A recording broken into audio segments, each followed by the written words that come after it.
ne confie pas une mission légère à un esprit fragile. Si tu es Sigma, il y a une vérité que tu as peut-être ressentie sans jamais pouvoir la nommer. Tu n'as jamais été fait pour briller au centre.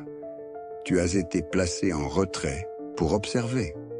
Le Sigma n'est pas un leader bruyant. Il est un gardien silencieux. Comme une sentinelle postée dans l'ombre, il voit ce que les autres ignorent, il sent les dérives avant qu'elles n'explosent, il reste stable quand les émotions débordent. Dieu ne confie pas la vigilance à ceux qui cherchent l'attention. Il la confie à ceux qui savent tenir sans être vus.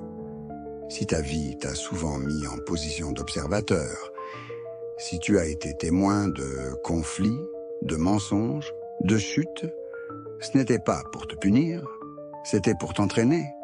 Le gardien n'intervient pas pour impressionner, il intervient quand tout peut basculer.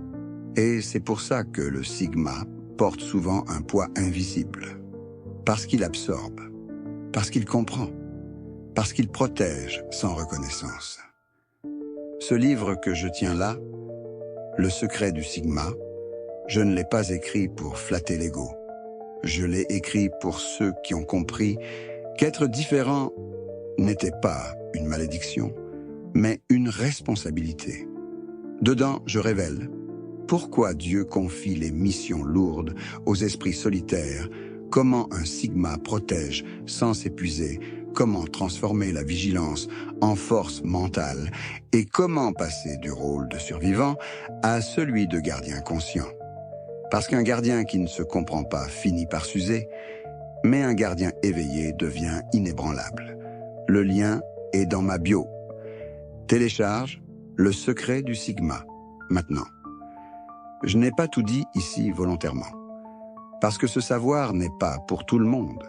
Il est pour ceux qui savent qu'ils ont été placés là pour tenir la ligne quand les autres faiblissent. Si ce message te parle, écris gardien en commentaire. Et si tu es prêt à comprendre ton rôle, le détail est dans le lien.